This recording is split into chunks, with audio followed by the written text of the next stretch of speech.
Muy bien, ¿cómo están amigos, amigas que están siguiendo esta transmisión de la Universidad Nacional de Folclor José María Arguedas en esta 17ª Feria del Libro Arguediano que viene realizando la Dirección de Investigación? Me han solicitado hacer la presentación del siguiente libro que vamos a presentar el día de hoy y tengo pues ese honor de presentar el libro que vamos a comentar también, el libro de Ricardo López Alcas, titulado El Huayño de Alferado en la festividad de la Santísima Cruz de Huancané, Puno. Bueno, primero hay que decir que Ricardo, quien me acompaña por supuesto, es investigador de la Dirección de Investigación de nuestra universidad ya hace varios años, me parece que desde el año 2023 puede ser, ¿sí? Sí, exacto. Ya 2023. tenemos entonces ahí un buen tiempo y es su primer libro, ¿sí, no? ¿Estoy también Sí, sí, de hecho es su también primer lo es. libro Ujú. y fue una producción del Fondo Editorial 2024 del año pasado, justamente en diciembre, noviembre me parece que sale este libro. Se presenta por primera vez en la Feria del Libro Internacional Ricardo Palma en Miraflores y de ahí se quedó pendiente la presentación en nuestra universidad hasta el día de hoy que estamos cumpliendo, digamos, con esta presentación. En el libro de Ricardo, en primer lugar, digamos, he sido bastante cercano, testigo de cómo ha ido construyendo el libro, porque estábamos trabajando por esos tiempos y él viajó a Huancané. Este es, diría, un producto muy evidente de lo que la Dirección de Investigación realiza en esos tiempos, un producto elocuente de lo que son los viajes de investigación. Y además que estos viajes de investigación terminan en productos, ¿no? Y acá tenemos justamente esta experiencia de Ricardo en un departamento bastante alejado, bastante, digamos, cultural e históricamente desconectado, ¿no? Estas palabritas de Puno no es el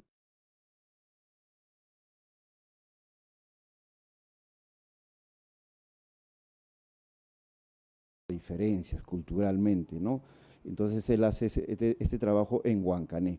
Huancané es un espacio, una provincia del departamento que está al norte del lago Titicaca, por lo tanto también está un poco como que desconectado del circuito cultural, comercial, moderno de Puno. Esto que Américo Valencia en sus estudios pioneros sobre los sicuris en Puno, él demarcaba claramente una diferencia, ¿no? La zona norte del lago y la zona sur. La zona norte le llamaba una zona rural, campesina, con muchos vestigios de tradicionalidad, mientras que la zona sur era la zona moderna, donde estaba Puno, Juliaca y el tránsito hacia La Paz, ¿no?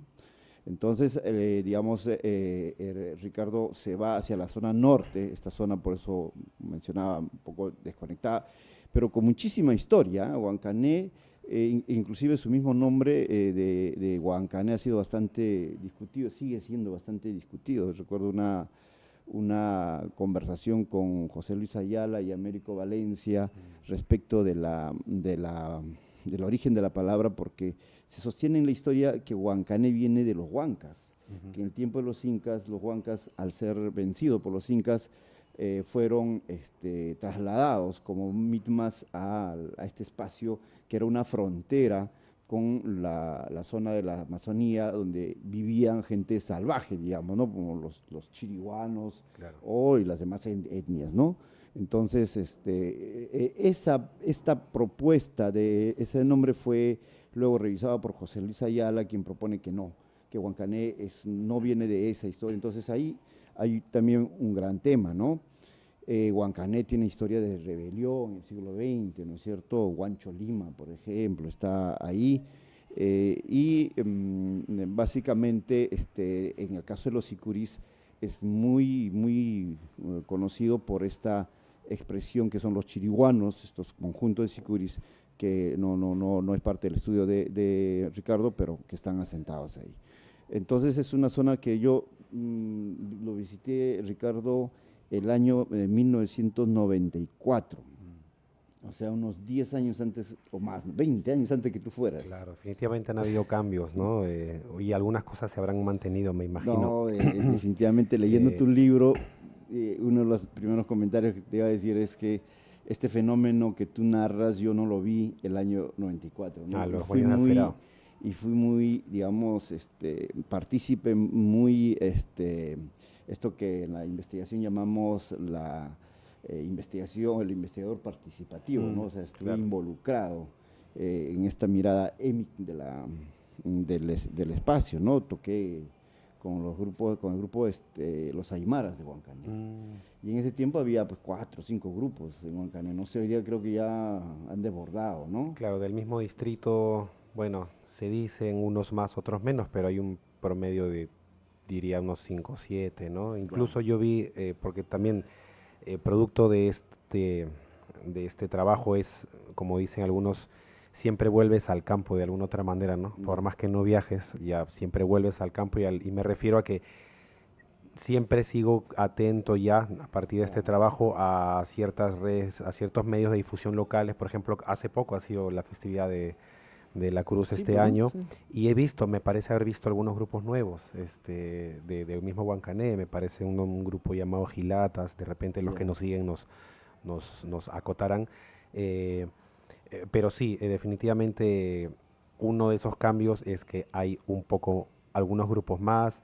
Me recuerdas también un aspecto, ya entrando de a pocos ya en el contenido del libro, me recuerdas que en los mismos actores, vamos a decirlo así, en los mismos músicos y curis, también hay una constante, podríamos decirlo, negociación de posturas, ¿no? Hay Mm, algunos músicos que consideran que no está bien que algunos conjuntos de otros distritos mm, pongan las famosas filiales en Huancané mm, y que acojan o atraigan a chicos músicos del distrito. Entran en juego y en disputas, conflicto ¿no? ciertas disputas de identidad, de Sí, sí, sí, sí. representatividad, ¿no? Sí. Históricamente los conjuntos que se dicen eh, son del mismo distrito, bueno, que los Claveles Rojos, los mismos Aymaras de Ah, bueno, Huancané, ¿no? Entre otros más. Pero bueno, los sí, es paiwanes, claro, ¿verdad? exacto. Ha habido un cambio definitivamente como ese y como otros más. También a mí me parece interesante que menciones que al parecer esta, este uso del huayno sicuri que en el que yo me enfoqué como huayno alferado, pues al parecer puede ser si uno toma en un sentido histórico hacia atrás, esta práctica de repente antes no era tan llevada a cabo, ¿no? O de repente de forma más interna o de otras maneras. Definitivamente sí, eso es una de las cosas que puedo comentar, comentarte, Ricardo, no, el huayno de Alferado, como tú lo mencionas en el libro, no no era tan relevante como tú lo encuentras ahora, por eso Ujú. decía, a mí me parece que este es un fenómeno eh, bastante actual, bastante contemporáneo, ¿no? Y yo creo que hay bastante influencia del circuito comercial de hoy en día, del mercado, ¿no? O sea, Ujú. cómo se mueven los grupos de música, hay contratos, bueno, siempre volvieron Sí, desde que yo claro. llegué, y además el otro referente que tú lo tomas en cuenta y que hay que tomar en cuenta, y que dicho sea de paso también con el fondo editorial lo publicamos el año pasado, es la tesis de Turino. Ah, claro. ¿No? Y Sí, claro. Turino habla de Huancané, de la fiesta que tú has estudiado el año 84, o sea, los años Sí, 80, ¿no? sí, Entonces, sí, mucho más atrás, 10 años antes que yo fuera a Puno, y él prácticamente nos dice que incluso un año no hubieron grupos, ¿no? Y ahí viene un poco la pugna del Jantati Ururi, porque claro. era el único grupo que, no siendo de Huancané, iba a Huancané a tocar. Exacto, sí. Entonces en Huancané empiezan a aparecer los grupos cuando Jantati Ururi de Conima tiene problemas para ir a cumplir con el alferado, un año dejan de ir, entonces eso impulsa de alguna manera para que Huancané mismo cree sus conjuntos, ¿no? Conjuntos, Al claro. punto que hoy en día, digamos, Conima y Huancané se disputan ser la capital del sicuri, digamos, ¿no? Sí, Entre yo toda una, diría que ¿no? en ese sentido, primero, claro, lo que comentas me recuerda también a algunas entrevistas que están en el libro. Son usuales los relatos de que antiguamente, por decirlo así, muchos contrataban a conjuntos como Cantatiururi, incluso más otras versiones hablan de contratar a los famosos conjuntos de Italaque, Ah, ¿no? sí, claro, más atrás ¿No? dice, ¿no? Claro. De Bolivia, Ajá, ajá, algo de Bolivia, sí. para ocuparse para ocuparse de manera más amplia del alferado que los contrata y de la cruz, mucho más amplia de lo que hoy es, porque abriendo muy brevemente ese paréntesis, hoy en día en la festividades como esta, el conjunto Sicuri es contratado por el alferado para tocar en ciertos momentos, pero no en todos, porque para otros momentos como la recepción, la parte más festiva, la fiesta, ¿no? En los locales de recepción hay otros conjuntos contratados, ¿no? Conjuntos de música bailable, Claro.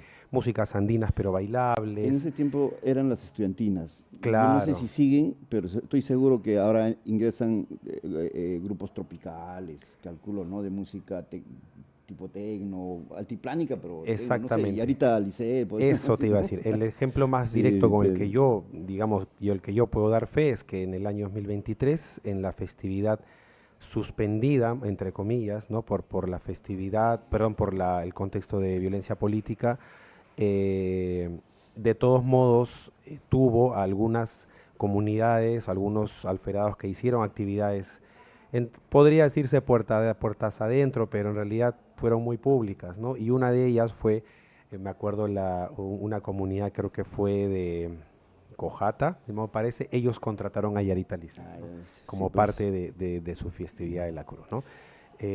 bueno, Para, sí, para ir de repente ilustrando algunas cosas estructurales sobre el libro, ¿te parece? Y lo vamos, sí, ¿sí? eso es que yo quería entrar, Em, eso es lo que te iba a decir, yo quería entrar sí, a hacer, digamos, el comentario central.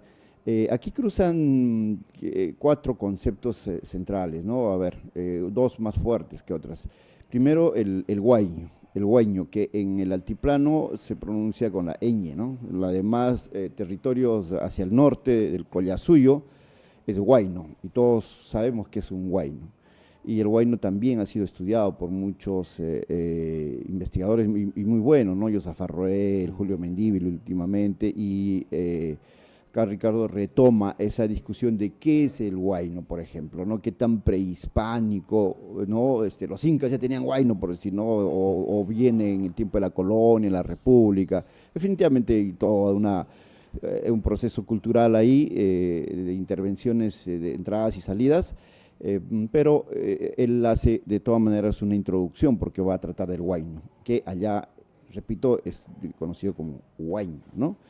El otro concepto que hay que tener en cuenta es el de alferado. ¿Qué cosa es un alferado? Bueno, un alferado es la persona encargada de llevar a cabo la fiesta ese año. Estas fiestas, que en el caso de Huancané son por cruces, cada cruz tiene un alferado. No sé cuántas cruces hay en por esos años que estuve, había algo de 5 o 6, me parece que ahora pasan la veintena de cruces, por lo tanto hay más de, digamos, una veintena de alferados, ¿no? Por cada cruz hay un alferado, normalmente el alferado es una pareja de esposos que, digamos, sostienen la fiesta, ¿no? Son los que están a cargo de solventar la fiesta, de organizarla, atender a los invitados, etcétera, etcétera. Hay toda una estructura ahí. Ese sería otro importante concepto que cruza el libro. Luego viene la fiesta de la Cruz de Mayo de Huancané, que justamente estamos en mayo, estamos terminando las fiestas en muchos lugares del Perú. Después de la fiesta de los carnavales, que son muy masivos y es muy general en nuestro territorio, para mí viene las fiestas de la Cruz, ¿no? Que no es tan extendido como los carnavales, pero es bastante extendido. Entonces, fiesta de cruces hay en el norte, en el sur, en el centro, en fin, ¿no? Siempre haciendo la salvedad con la selva, la Amazonía, que es, como siempre señalo, un mundo bastante diferente. Entonces esta fiesta de la Cruz de Mayo también es otro gran tema de discusión en el que no ingresa, por supuesto, el libro de Ricardo, pero es otro componente, ¿no? ¿Cuándo aparece esta fiesta? ¿Cómo se desarrolla? Definitivamente la cruz cristiana, ¿no? Y algunos han considerado que esta cruz está, digamos, fusionada con la cruz andina, la chacana, por ejemplo, por eso que hay fiesta de la chacana cruz aquí en Lima, ¿no? Por los migrantes, ¿no? Claro. Esto y creo que son los puntos centrales que cruzan el libro. A mí me parece muy bien estructurado, por lo tanto, cuando hace uno se encuentra en el texto, empieza por saber qué es el huayno en el Perú, y luego Ricardo nos lleva a una explicación, una descripción, qué es el huayno sicuri, de esto que estamos hablando. El huayno lo tocan las bandas, las estudiantinas, los grupos tropicales, en fin, el huayno lo tocan las orquestas filarmónicas, es un género, ¿no? De música y danza, y también se danza, o sea, se baila. ¿Quién no baila un guainito, no es cierto? O un guayno, perdón, no sé por qué le decimos con diminutivo guainito.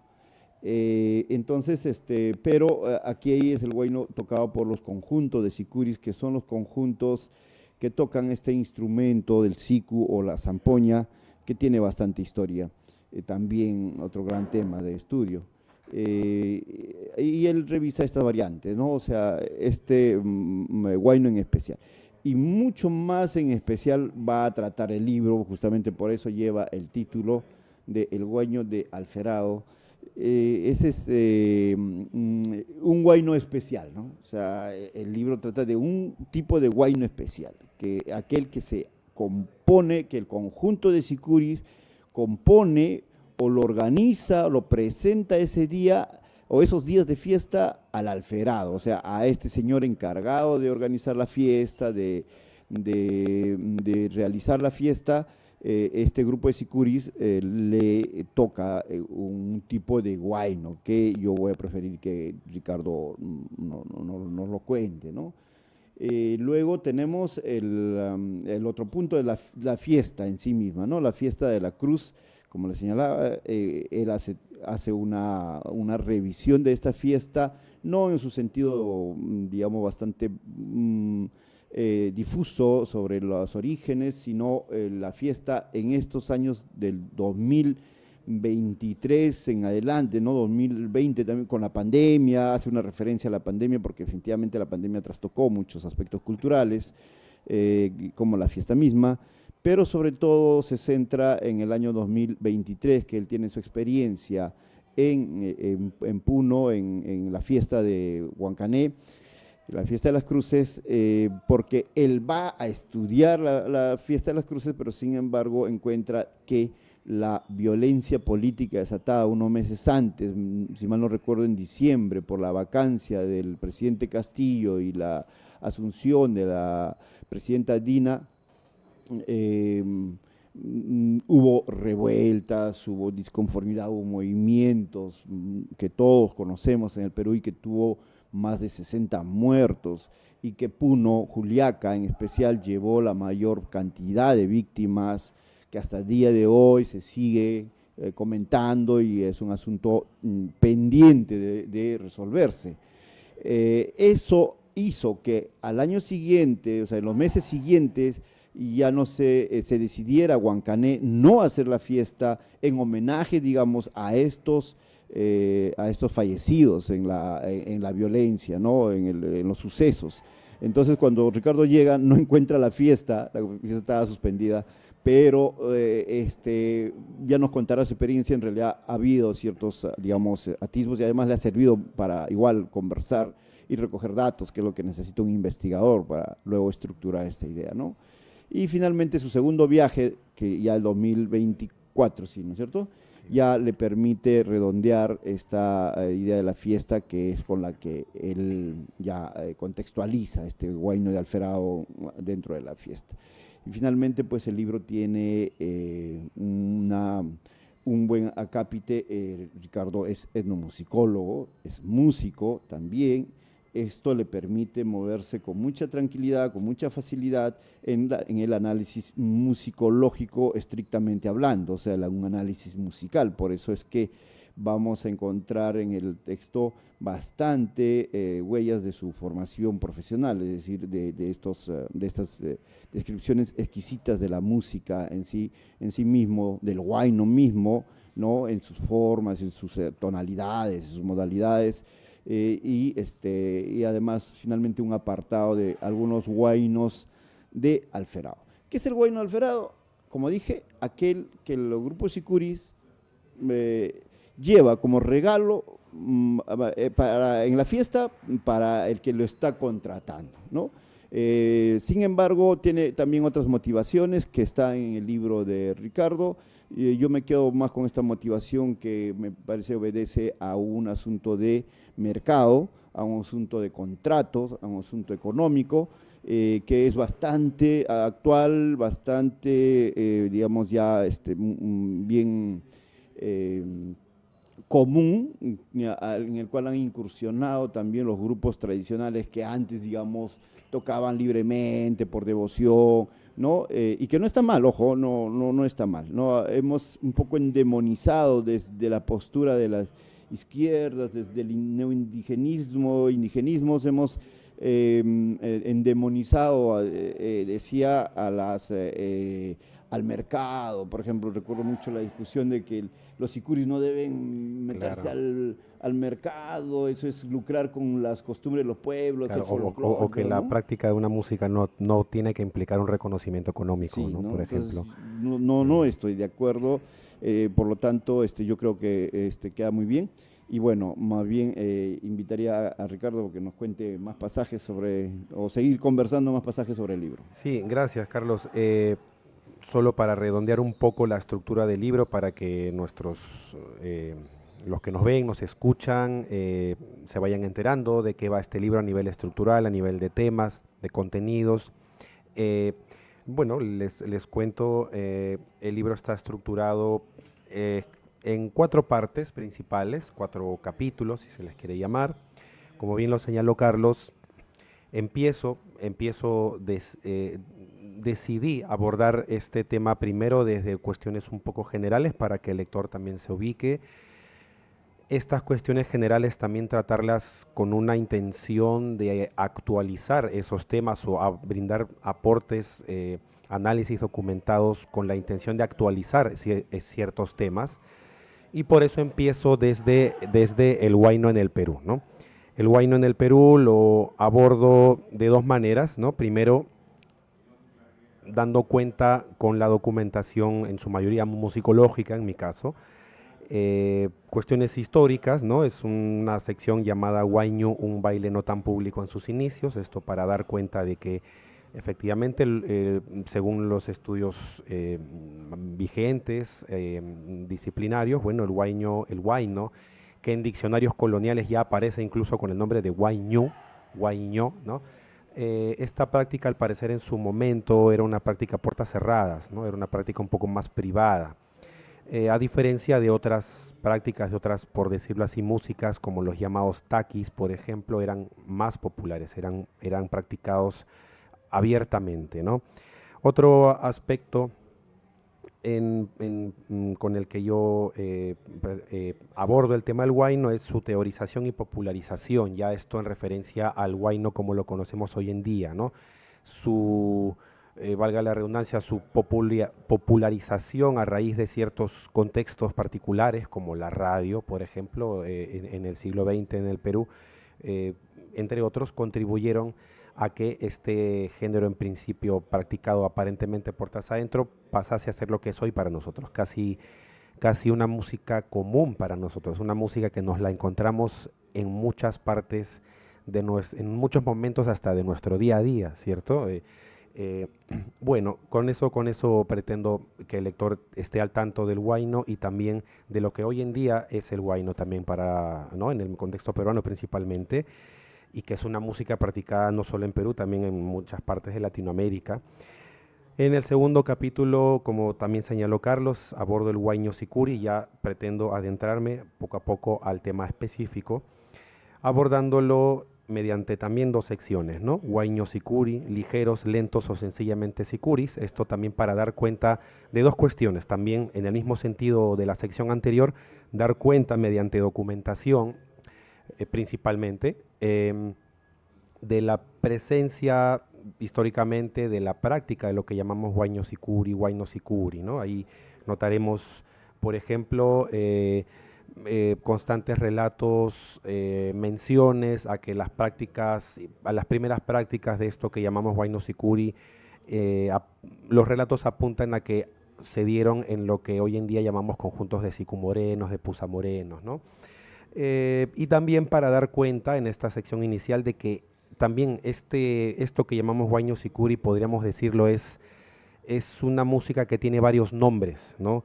Algunos lo conocen como huayno sicuri, otros más en los conjuntos es a lo que le llaman, dentro del huayno sicuri le llaman ligeros, incluso hasta me recuerda a Tomás Turino también hace esta mención, ¿no?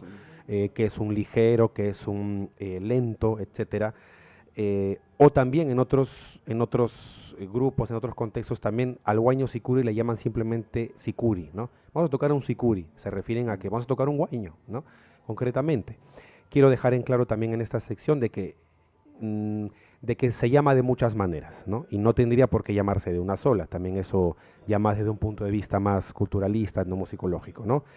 Y en esta segunda sección ya entro en un terreno un poco más musicológico, por decir, para que también el lector sepa estructuralmente qué es un huayno sicuri, cómo está estructurado musicalmente, ¿no? Es una sección llamada un huayno a tres partes, la estructura del huayno sicuri de varios bombos y el baile del público, porque también, y ahí lo verán nuestros lectores, propongo insertar al huayno sicuri en una suerte de clasificación de los tipos de huaynos que tocan los conjuntos de varios bombos, porque en el mundo, en la cultura del sicuri, hay por lo menos dos modalidades reconocibles, ¿no? Las de varios bombos, que es las que de repente ya hemos visto mucho, que solamente bombos y zampoñas, ¿no? Bombos y sicus, y otra que le llaman sicumoreno, tiene muchos nombres también, ¿no? Donde se toca las zampoñas, más el bombo, el redoblante, en algunos casos hasta platillos, ¿no?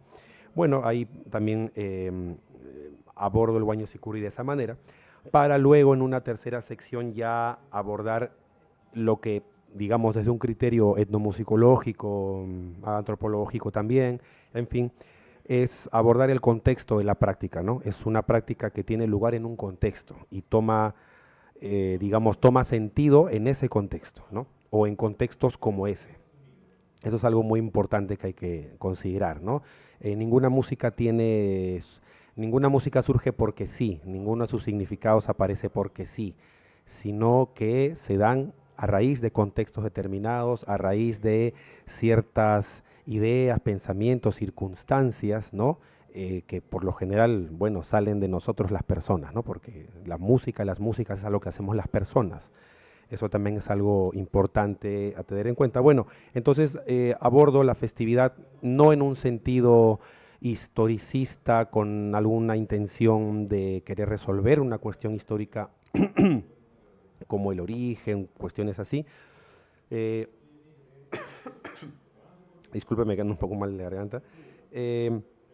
Sino mi intención es primero brindarle una descripción de cómo se organiza en un sentido general esta festividad, tocando algunos temas recientes, por ejemplo, la patrimonialización de esta festividad, que no es un detalle menor para que, por ejemplo, surjan discursos potentes como Huancané, la capital del sicuri, por ejemplo, ¿no? Que es algo que defiende férreamente su municipio, sus músicos. En otra sección interna dentro de este tercer capítulo ya abordo lo que yo he denominado como un quinquenio de alternancias, los 5 últimos años de la festividad, 5 últimos años contando desde el 2020, 21, 22, 23 y 24, que fue el último año que yo fui, ¿no? Fui 2023 y 2024.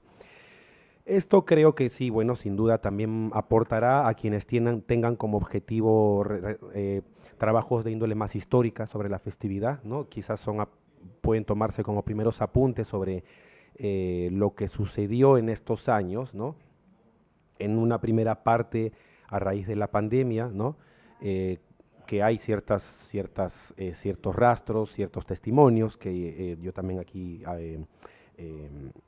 muestro. Un contexto nuevo, digamos, después de la pandemia del 2020 y 2021, un contexto nuevo de violencia política fue el que fue un factor importante en mi primer viaje, porque también vale mencionar la anécdota de que cuando yo decidí viajar, ¿no?, a esta festividad para ver un poco cómo es en general, ya estando confirmado mi viaje, pasan unos meses y me avisan que se suspende, ¿no? Sí, pues, ya Porque fue un tema también de que la Junta de Alferados, en fin, los que organizan la festividad, lo decidieron con cierta anticipación, pero también no dejó de ser sorpresivo para quienes ya teníamos decidido ir, ¿no? Claro. Entonces, bueno, ese contexto de violencia, digamos, muy aparte de las reflexiones sociales, éticas, qué sé yo, empáticas y en fin, bueno, también motivó en mí un deseo de seguir con esta decisión, por decirlo así, investigativa, ¿no? Para esa primera experiencia yo me propuse ir a la festividad para saber qué pasa cuando no pasa, digamos, ¿no? Porque al menos desde mi punto de vista, digámoslo así, del relativismo cultural, ¿no?, que es donde yo quizás como etnomusicólogo me siento más adscrito, ¿Cómo es? bueno, me parece que no había que dar por sentado de que no iba a pasar nada, ¿no? En el sentido estricto de nada, De ¿no? nada. Porque nunca es nada tampoco, pues, ¿no? Entonces, justamente desde ese punto de vista dije, bueno, voy a ir más bien en todo caso para saber qué pasa cuando no pasa. Entonces, sí, efectivamente pasaron muchas cosas. Cuando, estando la festividad suspendida, eh, se dieron muchos sucesos y de todas formas, y que de todos modos, como fueron un poco más puntuales, llamémoslo así, más particulares, bueno, me permitieron una visión mucho más específica, entre comillas, profunda, ¿no?, de algunos eventos particulares, como, qué sé yo, la velación de una cruz familiar, cierta participación de ciertas estudiantinas, de mirarlas tan reducidas instrumentalmente por el contexto de violencia, pero de todos modos pudiendo notar ciertos detalles que de repente son más difíciles de ver cuando son muy numerosas, pudiendo conversar con más personas, de repente que en un contexto de fiesta completa es mucho más complejo, porque todos están en constante ir y venir, el clima es bastante caótico en el buen sentido, ¿no?, porque es una fiesta, ¿no?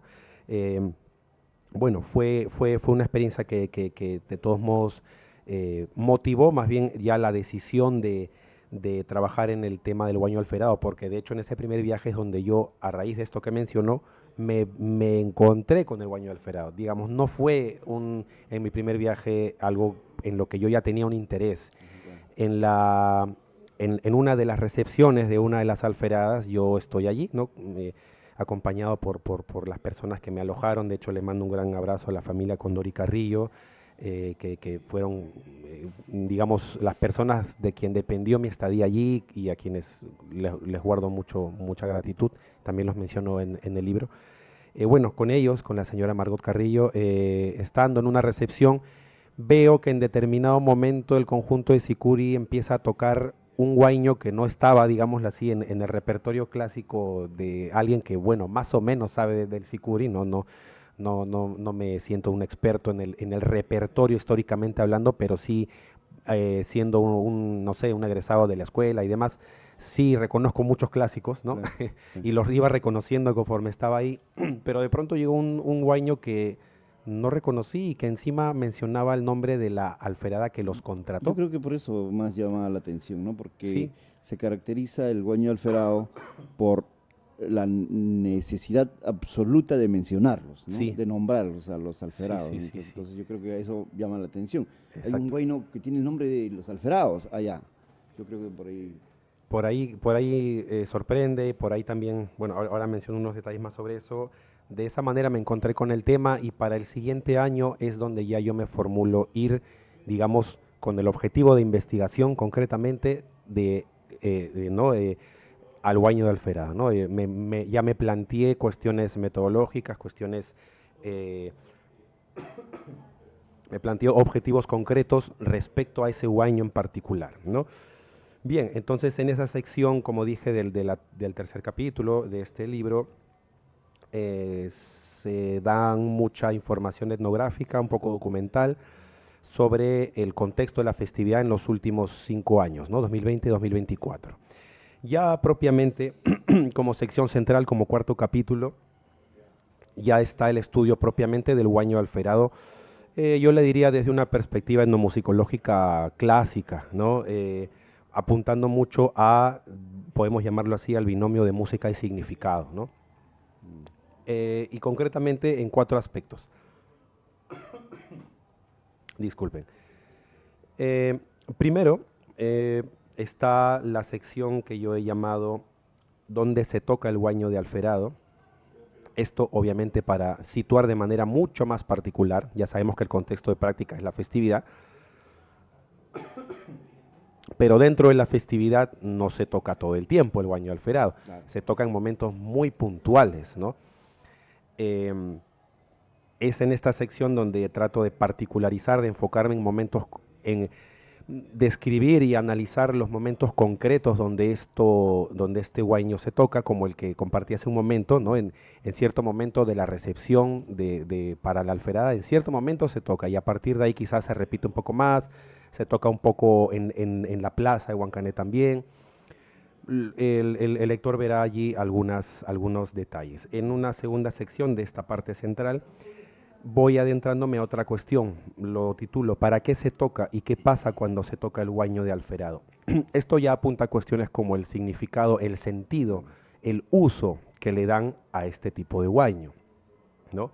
Y obviamente los actores principales para comprender, empezar a comprender esto es, por un lado, los sicuris, los músicos, ¿no? Los que tocan, sus directores o algunos integrantes, y los alferados, obviamente, ¿no? Los que los contratan. De esa manera, el lector verá, mediante algunos testimonios, mediante algunos análisis, de cuál es el punto de vista, digamos así, de los sicuris sobre el uso de este huaño, que yo lo he resumido en una idea que encontré muy recurrente, que es lo importante es quedar bien, ¿no? Era una idea muy recurrente en los músicos. Y en los alferados, otro sentido, otra, digamos, una recepción distinta, ¿no? Que es un sentimiento muy bonito. También era una idea muy recurrente en ellos, ¿no? Y que claro, como también lo señalaste, solo para hacer un paréntesis, eso en algunos casos se traducía a que los conjuntos sigan siendo contratados el próximo año, o tengan más contratos incluso porque se hacen de una buena imagen, de una buena reputación, o consolidan, mejor dicho, ya la buena reputación que tienen, porque también hay muchos conjuntos que son tan antiguos, que por ser antiguos o por tener ya ciertos, por decirlo así, logros muy divulgados, como Cantatiururi, por ejemplo, y su histórica grabación del siglo XX, bueno, ya son bastante tenidos en cuenta.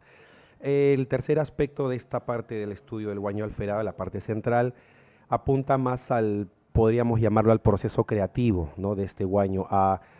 Es una sección que yo titulo, digamos muy fríamente, por decirlo así, cómo se crean los huaños de alferado, ¿no? Esto para apuntar a la cuestión ya un poco más musicológica, la cuestión un poco más de la creación, ¿no? De cómo se compone, si es que se compone, cómo se crea en un sentido estricto de la palabra o tradicional, o cómo, ¿no?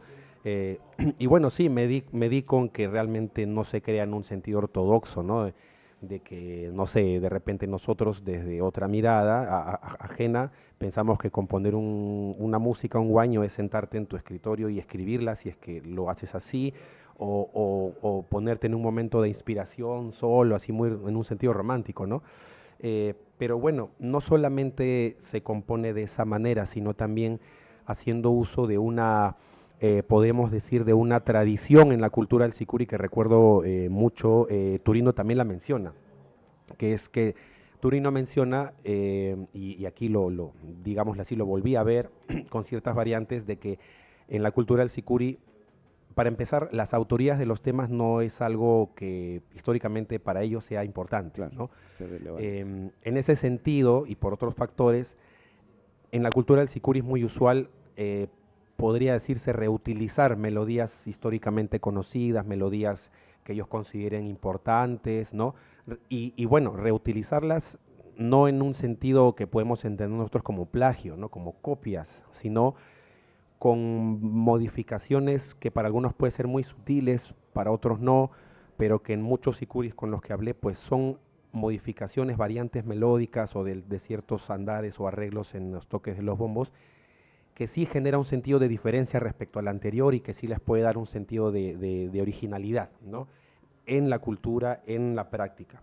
Eso es lo que yo llamé aquí la modalidad del reemplazo. El reemplazo, bueno, de los nombres concretamente, ¿no? Además de las variantes melódicas que menciono, y de otras, es la cultura de reemplazar el nombre de un huaño que tenía un nombre antiguo, ¿no? Con el de la alferada de este año, a quien yo quiero agasajar, a quien yo quiero homenajear, ¿no?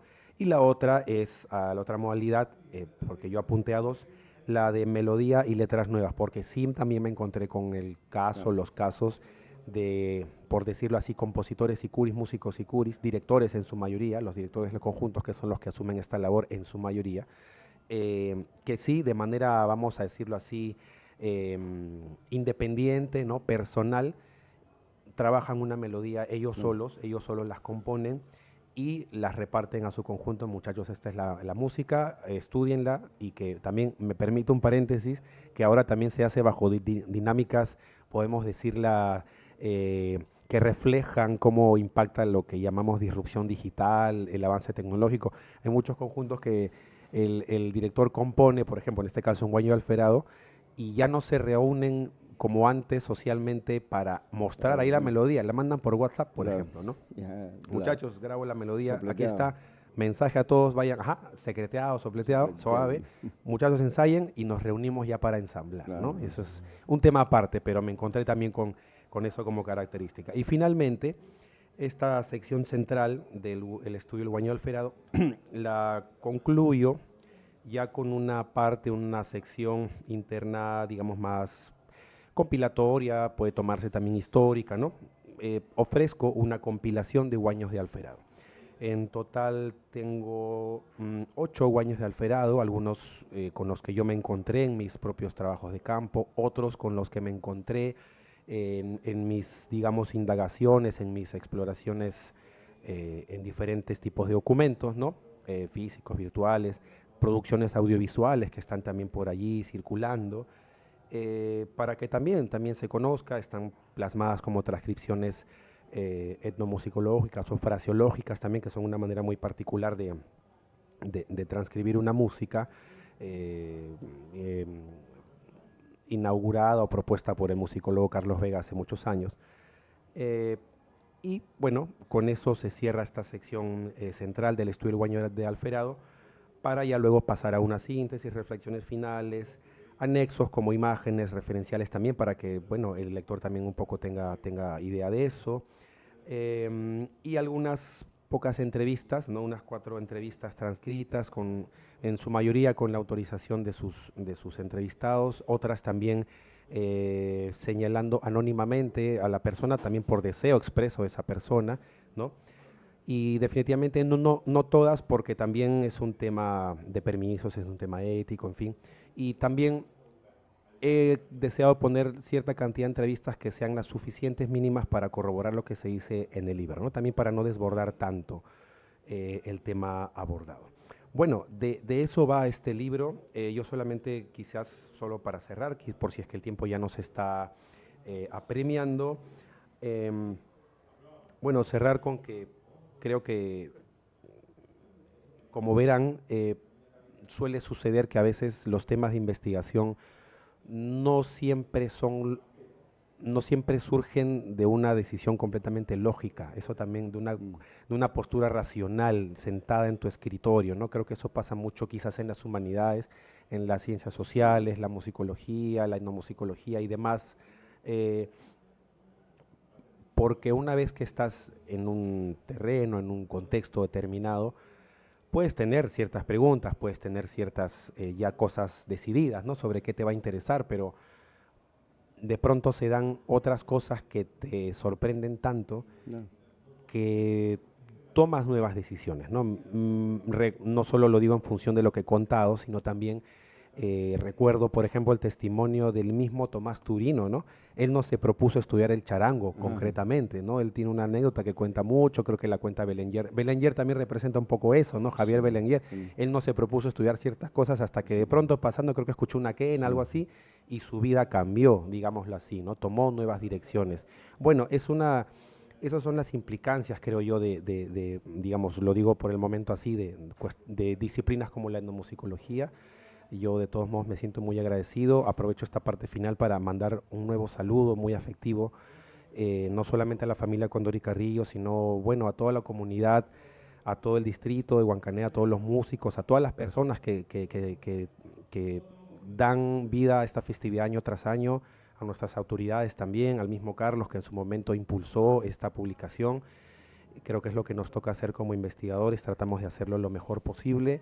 Y bueno, como lo dije también hace unos días en un post personal, bueno, este trabajo es de ustedes, es no solamente de los interesados, intelectuales, investigadores, sino también es de ustedes, los músicos, las personas que participan en esta festividad, es para ustedes y bueno, eh, yo podría decir hasta una nueva oportunidad, uno nunca se aleja del tema una vez lo toma, pero bueno, Seguro ya, que ya sí. vendrán futuros trabajos, esperemos que sí. Sí, seguro que sí. Gracias, Marín, a ti, Ricardo, por la contribución. Esto es para el público que nos sigue, el trabajo que realiza la Universidad Nacional de Folclor. Por eso, meritoriamente, creemos que se justifica este camino, esta transición de escuela superior a universidad, porque dentro de las columnas vertebrales de lo que hace una universidad es la investigación, y la otra que tiene que acompañarla es la publicación, porque tampoco tiene sentido investigar y no publicarlas, o sea, no mostrarlas al Sí, público. sí. Y un Entonces, detalle, Carlos, permíteme una cosa también. Como complemento al libro, me permito también no dejar de decir que, como bien señaló Carlos, sí, pues los investigadores buscamos, también se nos conminó en el buen sentido a generar diversos productos sobre nuestros viajes, nuestros quehaceres. Y bueno, en el marco del libro, sí, es uno de los productos y previo a eso hay otros contenidos, otros productos que creo que puede servir como complemento a los que se interesen en el tema. Primero, en el año 2023, producto del viaje del 2023, hay un artículo que publiqué sobre concretamente la festividad en el contexto de violencia política, de manera muy concreta eso, que está publicado en el Cuaderno Arguediano número 24, me parece, 25, ¿no? ya, pero también en 25. Ararigua, En Ararigua hay un artículo más sobre un estado de la cuestión, sobre estudios ya, de violencia política y música, exacto, ¿no? violencia política. Y también quienes deseen verlo de una manera más audiovisual, en el canal de YouTube de nuestra institución, la Escuela de Folclore, está registrado, lo pueden ver. Está el video de una conferencia que di también sobre mi viaje del 2023. Creo que esos productos, bueno, además de no solamente mostrar la cadena de cómo todo llegó a este libro también, en fin, son contenidos que pueden complementar a los que estén interesados en el tema. Eso solo quería Sí, agregar. no, no, muy gracias, Ricardo. Sí, estaba recordando a nuestro público que el trabajo de la universidad es, digamos, elocuente, ¿no? Está presentándose en físico estos resultados de la investigación. Y eso es lo que agradecemos a Ricardo, porque mm, viajar, eh, eh, ser parte de una, digamos, una comunidad extraña, no es fácil, ¿no? Hay que tener cierta, a ver, no sé, cierto placer por esas cosas, ¿no? Pues no piensan que Sí, puede ser. los viajes son bonitos. Claro, los viajes son bonitos cuando te vas de repente, Cuando vas como turista, como de turista, repente, ¿no? ¿no? Claro. Porque ya son otras las circunstancias, ¿no? Y sí, Pero, y otras las condiciones también, exacto, porque, claro. o sea, imagínate los años 90 que fuimos a Paratía. O Ujú. sea, hoy en día hay inclusive carros, ¿no? Pero en ese tiempo iban camiones cada semana, un camión. Entonces, la cosa era muy complicada, y Huancané no escapa a eso, ¿no?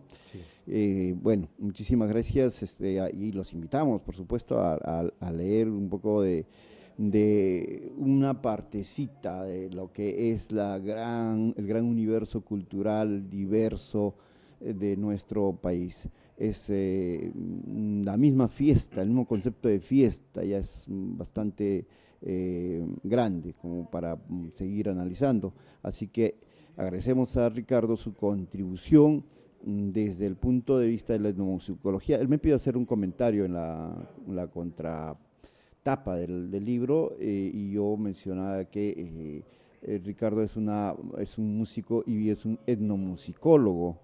Y es lo dije en su momento, una promesa para la investigación de la música en el Perú desde el punto de vista de las humanidades, de lo que más llamaríamos antropología de la música. Yo creo que más haces antropología de la música y eso creo que le hace mucho bien a nuestra institución y a nuestra sociedad en general, ¿no? Así que esperemos seguir recibiendo noticias y novedades tuyas en adelante. Gracias. Muy bien, entonces con esto, amigos, terminamos la presentación de este libro y continuaremos en horas de la tarde con otras publicaciones. Muchísimas gracias. Gracias a todos.